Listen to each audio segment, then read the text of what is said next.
200 wild Mustangs walked into the trap pen on their own before sunrise, before the helicopter even fired its engine. They simply entered and stood motionless in the dark. Gary has contracted helicopter gathers for the BLM across Nevada's high desert for 26 years. A wild band will shatter its own bones against a panel fence before it voluntarily walks through a gate. These horses stood in perfect silence for 4 hours, cortisol levels off the charts. Yet no aircraft, no wranglers, and not a single injury. 3 true stories from a career spent chasing Mustangs across empty range. The third one, the Bureau of Land Management closed the entire allotment over. Gary has contracted helicopter roundups for the Bureau of Land Management since the mid-90s, working the most remote allotments in Nevada's Great Basin. He's overseen the capture of tens of thousands of animals. He knows how a gather is supposed to go. Helicopter pushes herd toward the trap. Wranglers on horseback close the wings. Horses panic, fight, sometimes injure themselves against the panels. That's the reality. So when he tells you about a September morning where 200 Mustangs loaded themselves into the pen before dawn, before any aircraft launched, and then stood there in total silence for 4 hours, you listen. Because wild horses do not surrender. This should not be possible. So the question becomes, what were they running from?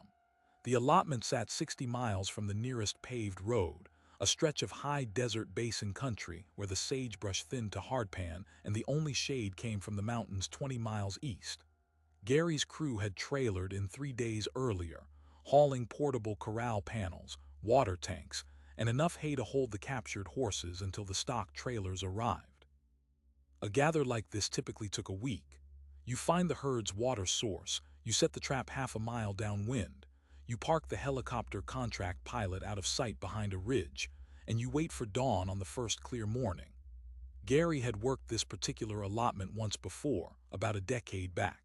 He remembered it as unremarkable, a healthy band of about 180 horses, standard bay and sorrel coloring, nothing notable about the gather.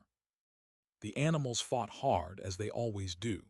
One mare shattered her cannon bone against a panel and had to be put down before the helicopter even shut off its rotors. That was a normal gather.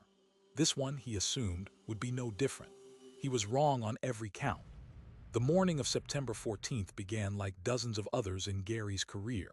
His crew, 5 wranglers, 2 ground handlers, and the helicopter pilot woke at 4 a.m. The temperature hovered just above freezing. They drank coffee from thermoses, checked radios, loaded horses into the trailer for the wranglers who'd worked the wings on horseback. The plan was standard.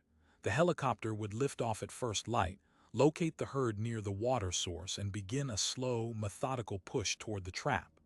The pilot would give the animals room, never pushing too hard, letting them move at a pace that wouldn't cause panic. Panic kills horses. Gary drove out to the trap site alone, about 40 minutes before the pilot was scheduled to fire up the helicopter. The site lay in a shallow depression between 2 low ridges, the trap pen sitting at the bottom with its V-shaped wing panels extending outward like open arms. The wings were almost half a mile long from tip to gate, designed to funnel the herd once the helicopter pushed them into the mouth. Gary's crew had set the panels 2 days prior, double-checking every connection, every tie-down. The gate at the throat of the pen stood open, as it always did the night before a gather. You never close it until the herd is inside. As Gary's truck crested the western ridge and his headlights swept across the basin floor, he saw something that made him brake so hard the truck skidded sideways on the gravel. The trap pen was full. Dark shapes, packed together, motionless in the pre-dawn gray. 200 Mustangs standing silently inside the corral, their breath misting in the cold air, their heads low, their ears forward, waiting. He killed the engine. The silence was absolute. No wind, no bird calls, no sound from the direction of the herd. He radioed his wrangler foreman and told him to hold the helicopter on the ground. His voice when he keyed the mic was not the voice of a man who had been doing this for 26 years. It was the voice of a man who had just seen something that should not exist. The crew arrived 20 minutes later. They approached the trap on foot, rifles slung, a precaution Gary had never taken during a gather setup, But something about the horse's stillness made his skin crawl. The animals did not move. 200 wild mustangs, creatures that would normally bolt at the scent of a human from half a mile away, stood in perfect stillness while a half-dozen men walked right up to the panels. The gate was still open. They could have left at any time. They had not. Gary's foreman, a man named Reuben who had ridden Mustang gathers since before the Wild Horse and Burro Act was signed, walked the perimeter 3 times before he spoke. When he finally came back to the gate, he said only one thing: they walked in on their own. Nobody pushed them. Nobody drove them. They just walked in and waited. Gary gave the order to close the gate. It was the only time in his career that a gather required no helicopter, no wranglers, no pursuit of any kind. The capture was complete before the sun cleared the mountains. The horses stood as if they had rehearsed it, as if they had been expecting the gate to swing shut behind them. They did not wheel, did not test the panels, did not throw themselves against the steel as wild horses invariably do. They simply stood. By mid-morning, the BLM contracting officer had arrived on site, a paperwork man who had overseen dozens of Gary's gathers, but had never seen a trap full of Mustangs before the helicopter so much as turned a rotor blade. He walked the line of animals with a clipboard, shaking his head. Gary told him to note it in the operational report. The officer said he wasn't sure what he'd even write. The veterinary team showed up at noon. They expected the usual lacerations from panel edges, dehydration, the occasional catastrophic leg fracture from a horse that fought the pen too hard. What they found was something entirely different. Every animal in the band was healthy. No injuries, no signs of struggle, muscle tone normal, hydration adequate, no evidence of having been run at all. And yet something was visibly wrong. The horses were too calm, not calm like domesticated horses. Calm like animals that had exhausted every ounce of their survival response before they ever entered the trap. The vet drew blood from a dozen random samples. She would later tell Gary that the cortisol levels she found that day didn't make medical sense. They were consistent with an animal that had been in an extended state of flight for hours, elevated stress hormones, adrenal exhaustion. Yet there was no physical evidence that any flight had occurred. No lather, no elevated heart rates by the time they were processed, no hoof damage from running. The horses carried the internal wreckage of a chase that had never happened. Gary stood at the gate around sunset, watching the band settle into the holding pen as if they had lived there their entire lives. He had gathered thousands of horses. He had never felt dread during a gather before. But watching those 200 animals stand in silence, their eyes tracking something beyond the ridgeline, beyond the trap panels, beyond anything he could see, he felt it then. Something had chased those horses into that pen, and whatever it was still out there. Gary didn't sleep that night. He stayed in his truck at the ridgeline, engine off, watching the holding pen through binoculars in the dark. The horses never lay down. They stood in formation, their heads all oriented in the same direction, not toward the water trough, not toward the hay, but southeast, toward a bare slope of scree and weathered basalt that marked the allotment's eastern boundary. The temperature dropped to 15 degrees. The horses didn't shiver. They just watched the darkness. By morning, the contracting officer had made his decision. He would not include the self-loading in his operational report. He told Gary that the paperwork would raise questions he didn't have answers for, and the BLM state office did not appreciate questions without answers. Gary argued. He pointed out that 200 horses had entered a trap without human intervention, that the physiological data made no sense, that the entire gather defied every known behavioral pattern of wild equines. The officer listened, nodded, and closed his clipboard. "There's what happened," he said, "and there's what we write down. They're not always the same thing." The officer's name was Brenner. He had worked the Nevada district for 18 years and had seen gather contractors come and go, had investigated dozens of injury incidents, had testified at 3 congressional hearings on wild horse management. He was not a man easily shaken. But as he watched the last of the horses load into the stock trailers that afternoon, Gary saw Brenner's right hand moving in his pocket, thumb and forefinger rubbing together in a rhythm, a tick Gary had never seen before. Brenner was not just dismissing the incident. He was burying it. The veterinary blood work came back from the lab 2 weeks later. The cortisol levels in all 12 samples were 3 to 4 times higher than baseline for a wild horse at rest. Some readings approached values typically seen only in animals experiencing acute capture myopathy, the fatal metabolic collapse that sometimes kills mustangs after a prolonged helicopter pursuit. But no pursuit had occurred.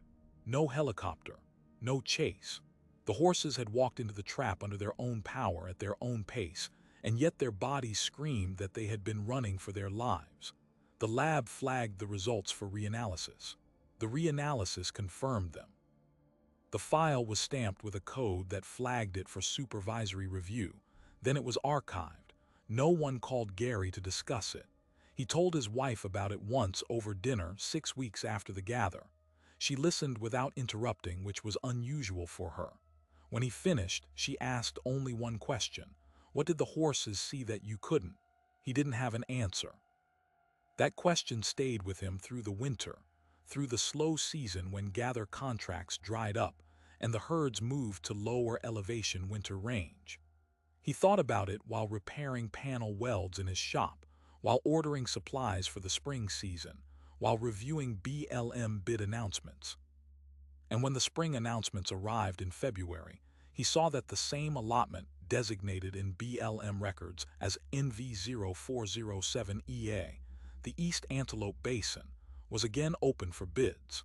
The herd had rebuilt. An aerial survey estimated 240 animals, a new band that had migrated into the territory after the previous band's removal. The BLM wanted them out before they overgrazed the winter forage. Gary's crew had already signed on for a different gather the same month, a 3-week operation in the Awahi country up near the Oregon border. But something made him bid on the East Antelope anyway. Maybe it was the question his wife had asked.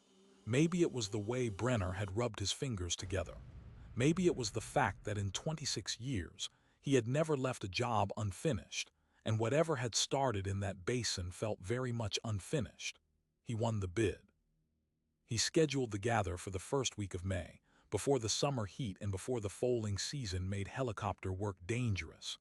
The setup was identical to the previous September, the same trap location, the same wing panel configuration, the same crew, the same pilot. This time, however, Gary ordered the crew to arrive 2 hours earlier. He wanted eyes on the trap before any possibility of dawn light touching the basin floor. He wanted to know if what had happened once could happen twice. On May 3rd at 3:45 in the morning, Gary's truck rolled down the same gravel access road. The headlights caught the trap pen in the distance. His heart, which had been beating hard against his ribs since he woke, stopped for what felt like a full second.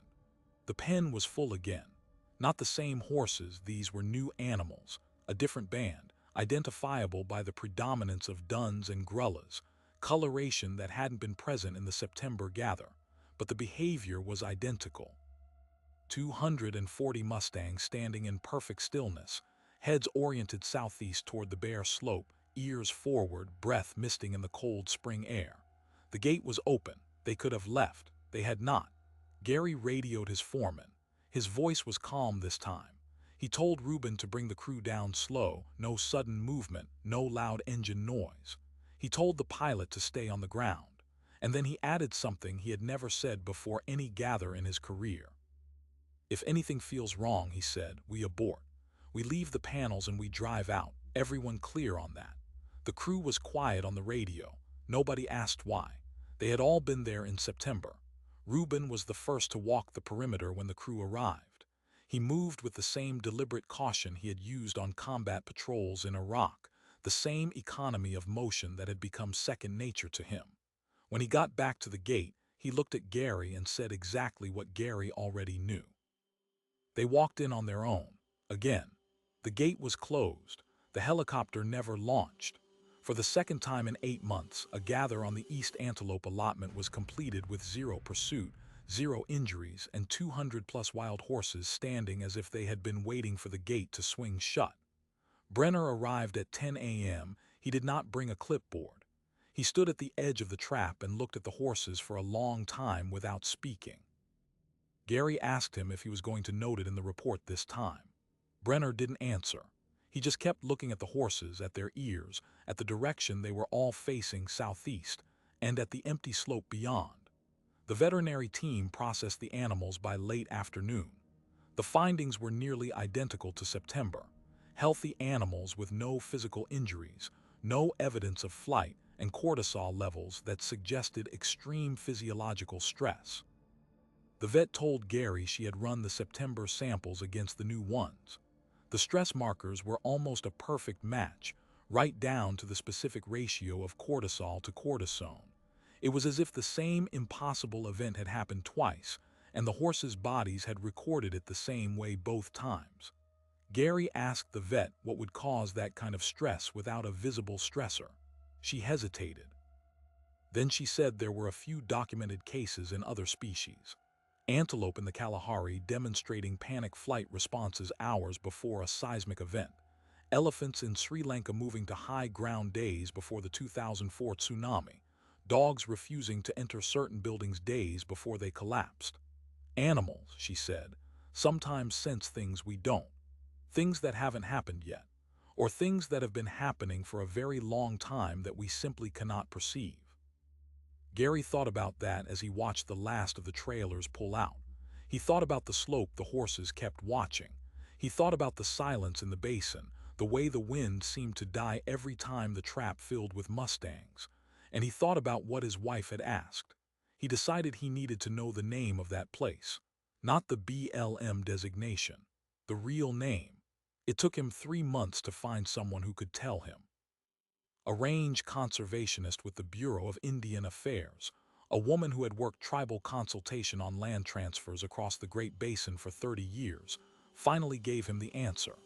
She pulled out a map that predated the BLM, predated the Taylor Grazing Act, predated the federal government itself.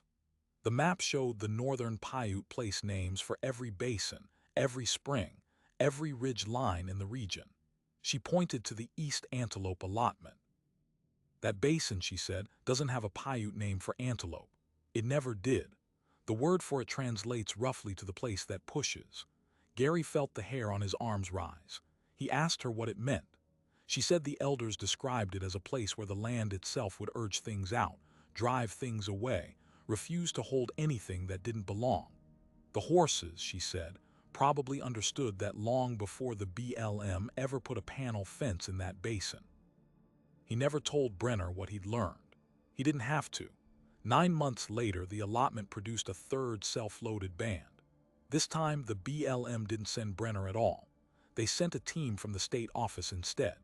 2 biologists, a hydrologist, and a man Gary had never seen before. No BLM uniform, no agency vehicle, just a plain white truck with civilian plates and a handheld device that looked like a seismograph receiver. The man didn't introduce himself. He walked the perimeter of the trap pen 3 times, stopped at the southeast corner where the horses were all looking, and held the device up toward the bare slope. Gary watched the man's face. It didn't change expression, but he kept pressing buttons and frowning at the screen, and after 10 minutes he pulled out a satellite phone and walked 200 yards into the sagebrush to make a call. The third gather had been the strangest yet. Not because of what the horses did by now, self-loading had become the pattern, but because of what one horse did after the gate closed.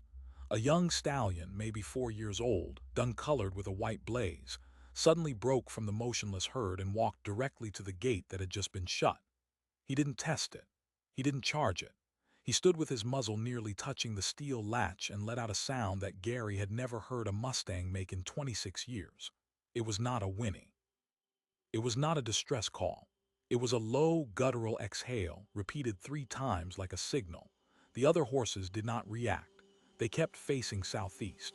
The stallion then turned, walked back into the center of the herd, and resumed the same frozen posture as the rest. The man with the seismograph device stayed until sunset. He took readings at 16 different points along the slope and in the basin floor. He never spoke to Gary beyond asking for GPS coordinates. Before he left, he pulled the BLM biologist aside and spoke for maybe 5 minutes. Gary couldn't hear the words, but he saw the biologist's posture change, shoulders rolling inward, chin dropping, the body language of someone receiving information they were not prepared to process.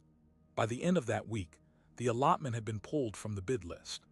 No announcement, no memo, just a quiet removal of NV0407EA from every future gather solicitation. Gary noticed because he checked. He checked every month for the next 6 months, then every quarter for the next year. The listing never returned. He called the range conservationist from the Bureau of Indian Affairs. She had been expecting his call. She told him that the BLM had reached out to her office a few weeks after the third gather, requesting all ethnographic records, oral histories, and geological surveys for the East Antelope Basin. They wanted to know if there was a history of unusual animal behavior, of unexplained migration patterns, of Paiute stories about the basin that might explain what they had observed. She told them what she had told Gary. The place pushes. It always has. And then she told Gary something she hadn't mentioned the first time, something she had been hesitant to share because it sounded like folklore, not data. The Paiute elders, she said, didn't just call it the place that pushes. They had a longer name for it, a phrase that translated to the mouth that breathes out what it cannot swallow. The story went that the basin had been used by the northern Paiute for seasonal hunting for 1,000 years, but they never camped there. They never slept within the boundaries of the basin. They would enter at dawn, hunt, and leave before the sun touched the western ridge. When asked why, the elders said the land did not want anything living to stay there after dark. Horses knew this because horses remember what humans forget. That phrase stuck in Gary's mind. Horses remember what humans forget. He thought about the cortisol readings.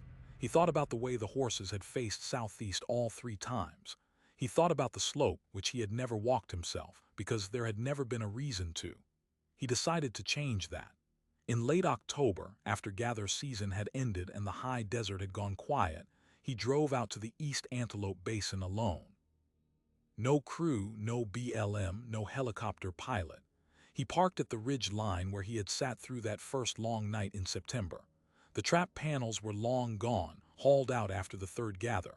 The basin was empty, just hardpan and sage and the low wind that kicked up grit and moved it in spirals across the flats. He walked down into the basin. The silence was different here. He had spent decades in remote desert, had camped in places where the only sound was his own heartbeat, but this silence had a weight to it. It pressed against his ears. It made him aware of his own footsteps as if they were an intrusion. He reached the center of the old trap site and stopped. He turned to face southeast, the same direction the horses had faced. The slope was unremarkable, a long rise of broken basalt, scattered juniper, the kind of terrain that covered half the Great Basin. But something was wrong with the ground at his feet. He knelt and ran his hand across the soil. It was cold. Not cold like October high desert at 9,000 feet, which was normal. Cold like something was pulling heat out of the earth instead of releasing it. He dug a few inches down with his fingers. The soil got colder, not warmer. He stood and walked toward the slope. 300 yards. The cold followed him. At the base of the slope, he found the first bones. They were scattered in a line as if something had deposited them in a pattern, a jawbone, a femur, a scatter of vertebrae. Horse bones, he was fairly certain, but old, very old, the edges worn smooth by weather. He kept walking up the slope and the bones continued. Some were buried by decades of erosion, only fragments emerging from the scree. Some were larger, possibly elk or mule deer. None of them looked like predator kills. There were no tooth marks, no signs of scavenging. The animals had simply died here and their remains had stayed. He stopped about halfway up the slope. The air temperature had dropped noticeably. He could see his breath, which should not have been possible given the ambient temperature of the basin below. And then he felt it, a vibration. Not an earthquake, nothing he could feel through his feet the way you feel a truck pass on a distant road. It was lower than that, a frequency almost below the threshold of human perception. Something felt in the chest more than the ears. Infrasound. He had read about it years ago, a study about how elephants communicated over miles using frequencies too low for humans to hear. Some predators used it to induce fear and prey before they were even visible. Some places produced it naturally, underground caverns, fault lines, vents where gas escaped from deep in the earth. He pressed his palm against the basalt. The vibration hummed through his wrist and into his bones. He held it there for a full minute before pulling away. Gary walked back to his truck. He did not dig any deeper. He did not collect samples. He did not call anyone. He sat behind the wheel and looked at the basin through his windshield for a long time, and then he said aloud to no one, they weren't coming into the pen. They were getting away from something. The BLM closed the allotment permanently 6 months later, not with a press release, not with a public comment period, but with a quiet administrative reclassification that changed the land's designation from herd management area to research area.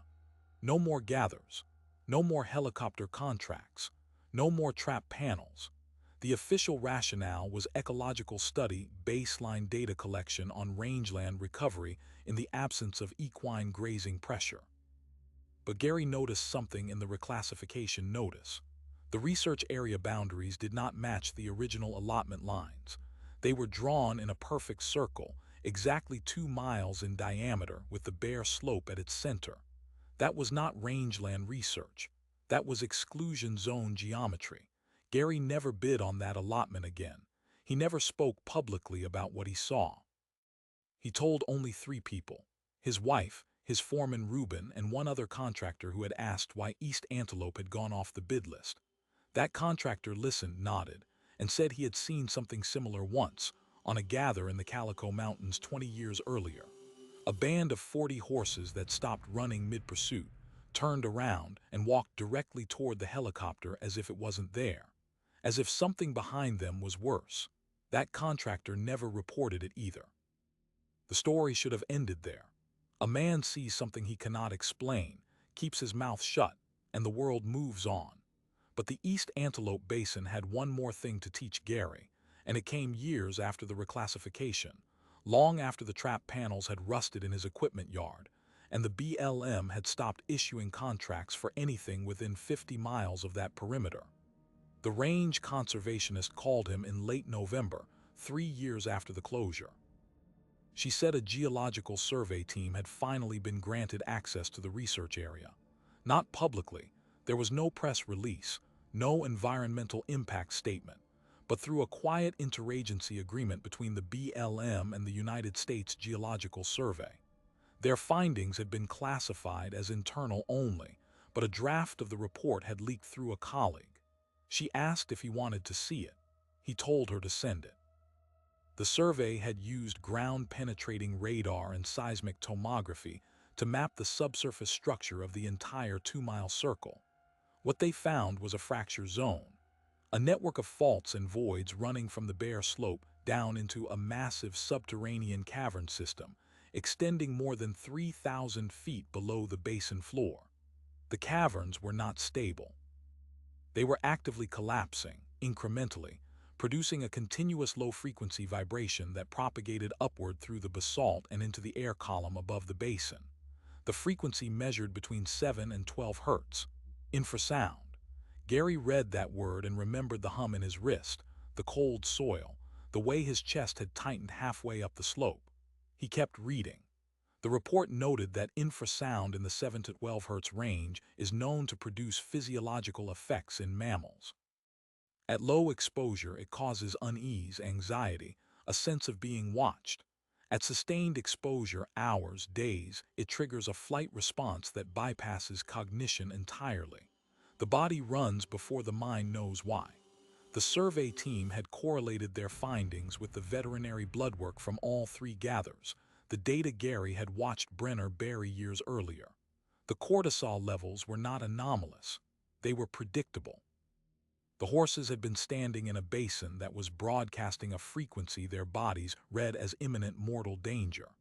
The trap pen, situated at the lowest elevation of the basin floor, was the only location where the infrasound amplitude dropped below the threshold of detection. The horses hadn't walked into a pen.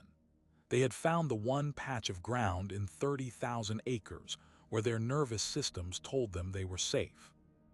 The report recommended permanent exclusion of the area from all livestock and wildlife management operations. It also recommended against public disclosure. The rationale, buried in an appendix, was blunt, acknowledging that a naturally occurring geophysical phenomenon had been driving animals into BLM traps for what was likely centuries would generate legal exposure the agency could not manage. The horses had not chosen captivity. They had fled from something the land itself was doing, and the BLM had simply been in the right place at the right time, collecting terrified animals that would have run off a cliff, into a wildfire, into anything, as long as it was away from that slope. The conservationists sent Gary one more thing: a translation of a longer Paiute oral history recorded by an ethnographer in 1912, held in a university archive that rarely saw the light. The elder interviewed in that recording was estimated to be nearly 100 years old, born before the first wagon roads crossed the Great Basin. He described the basin not just as a place that pushed, but as a place where the ground sang a song of warning. His people believed that a great spirit had been buried beneath the mountain long ago, and its breathing was what moved through the rock. They did not hunt there because the song made the hunters sick, headaches, nausea, a feeling of dread that lasted for days after leaving. They posted sentries at the ridge line to warn travelers. The elder said that only the horses were strong enough to ignore the song, but even they would not stay the night. When the interviewer asked why the horses would enter the basin at all if the song was so terrible, the elder's answer was simple: they do not enter. They are already there when the song begins, and they cannot leave fast enough. Gary sat at his kitchen table and read that translation 3 times. He thought about the bones he had found on the slope, the scatter of ancient horse remains, the elk, the deer. He thought about the stallion who had walked to the gate and exhaled 3 times. He thought about Brenner's fingers rubbing together in his pocket. And he thought about the final detail in the geological report, the one that had made him put the pages down and stare at the wall for a long time. The collapse of the cavern system was not a recent event. Carbon dating of mineral deposits in the fracture lines indicated the subsidence had been continuous for at least 12,000 years, since the last ice age, since the first horses galloped across the land bridge from Asia, since the ancestors of the Paiute first walked into the Great Basin and learned to listen to the ground. The basin had been singing its song of warning since before human memory existed to name it. Every animal that had ever entered that basin had felt it. Every generation of Mustang had known to flee. The only thing that had changed was that, in the early 21st century, someone had set up a trap pen at the one point where fleeing stopped working. Gary never showed the report to anyone. He burned the printed pages in his shop stove, along with the survey maps and the conservationist's cover letter. He did not call Brenner. He did not contact the BLM state office. He decided that some information does not want to be known, and that forcing it into the light does not make anyone safer. It just makes the people who know it harder to ignore. But he did drive out to the ridge line one last time, the spring after he read the report. The research area fence was already up, 8-foot woven wire with signs warning against entry, no explanation of what was being researched. He parked at the same spot where he had braked so hard his truck skidded. The basin was empty, quiet, exactly as it had been every time the trap filled. He did not walk down into it. He did not need to feel the cold again, or the vibration, or the weight of the silence. He just looked at the slope, southeast, bare basalt, juniper scattered like dark marks on pale skin, and he understood something that had eluded him for 4 years. The horses had not been running from something they could see. They had been running from something that had always been there, something so old and so constant that they had stopped recognizing it as separate from the land itself. The trap pen was not a trap to them. It was the only quiet place in a world that was screaming at a frequency their bodies could not ignore. They walked in because the alternative was to stand in the song until their hearts gave out. He started the truck and drove home. He never told his wife about the report. When she asked, years later, why he had stopped bidding on gathers anywhere near that part of the state, he said only that the horses there had earned the right to be left alone. She didn't push.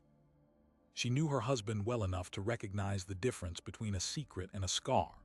The East Antelope Basin remains a research area today.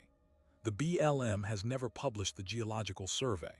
The infrasound monitoring station installed on the slope transmits data to a server that no FOIA request has ever reached. Gary still contracts gathers across Nevada, still wakes at 4 a.m. to the smell of coffee and diesel, still watches helicopters push bands toward the trap. But every time a gather goes wrong, every time a horse breaks away from the herd and runs the wrong direction, every time a band refuses to move toward the panels, every time an animal throws itself against a fence in blind panic, he wonders. He wonders if that horse is feeling something his instruments cannot measure, fleeing a danger his senses cannot perceive, trying to get back to some quiet place that only the horses remember. And he wonders how many other basins out there are singing, how many other trap pens are sitting on the only silent ground for miles, how many other contractors are closing their gates and telling themselves the animals just walked in on their own. Gary doesn't talk about the basin anymore. Not to his crew, not to the BLM officers who still hire him, not to the young contractors who ask why he avoids bidding on certain allotments. He answers those questions with a shrug and a change of subject. But the silence he carries isn't the silence of a man with nothing to say. It's the silence of a man who understood, in a way he never wanted to, that the world beneath his feet is not passive. It's alive in ways our instruments barely detect and our language has no words for. The horses knew. The Paiute knew. The geologists who classified the report knew. And now, so do you.